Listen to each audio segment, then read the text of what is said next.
Hi, Carl here for ProAV, and today Canon have been kind enough to give me some hands-on time with their new 18-80mm video lens. This lens is in high demand at the moment, so I've actually only got it for one morning. I'd love to go out and film with it, but I just don't have time, unfortunately. But I am, however, going to do some tests here in the showroom. Have a look at the sharpness, breathing, the technical things like that. But before we get to that, let's have a closer look at the body of the lens itself. It's a very nicely built lens which feels great in your hands. One of my favourite things about it, which might be a bit strange to have as a favourite, is that the lens is actually quite thin, more like a Canon stills lens than their cinema ones. Most cinema lenses and the competitors to this lens, like Sony's offerings for example, have a tapered design with a large front element and then a thinner end by the lens mount. That's fine, but I find that this thinner design means manual focusing with it as a solo operator is just more comfortable in my opinion.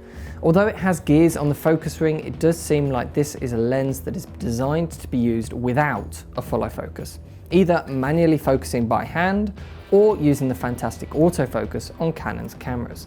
Although it's not perfect, unfortunately, it doesn't have hard stops on the focus ring, which I am a little disappointed with.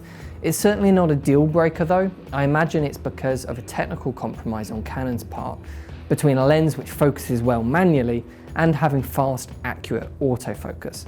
As I said before, this is not a lens designed to be used with a follow focus, and this just enforces that further. The autofocus is extremely quick on this lens though, so it'd be a great pairing for one of Canon's autofocus cameras like the C300 Mark II. Although it weighs more than Canon's still lenses, it definitely is lighter than the cinema lenses, particularly the zooms like the CN7, which can weigh a fair bit. The grip on the side here is an optional and removable servo controller. It gives you a nice zoom rocker, a single shot AF button, and a record button here on the back, which is nice. As it's detachable as well, you can mount it on your tripod handle or your shoulder rig if you want to, which is great. Without the handle, you get some buttons in place of it on the side of the actual lens to control the servo zoom, plus a dial at the bottom of the lens to change the zoom speed. If you're interested in using the servo zoom regularly though, the handle with the zoom rocker is definitely worth it, as it's much nicer to use on a day-by-day basis. However, if you're not that bothered about servo, it's great that you can take it off and make your lens smaller. Although it won't necessarily make it weigh much less, as weight really isn't an issue, the handle itself weighs surprisingly little.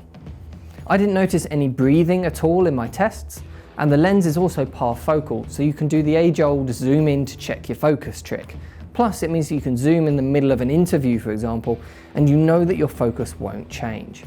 You get optical stabilization and 3 different modes to help fine-tune the exact type of stabilization being used. Overall, I think this is going to be a very popular lens for owners of the C300, FS5, FS7 or VariCam Lite. Owner-operators looking for an all-purpose lens designed specifically for video are going to love this lens. It's available to pre-order up on our site with the link below, and it should be released later on this month. So, what do you think of the lens? Can you see yourself using it in your work? Let me know in the comment section below, and make sure to like this video and subscribe to the channel, as it really does help us out. Thanks for watching, and I'll see you in the next video.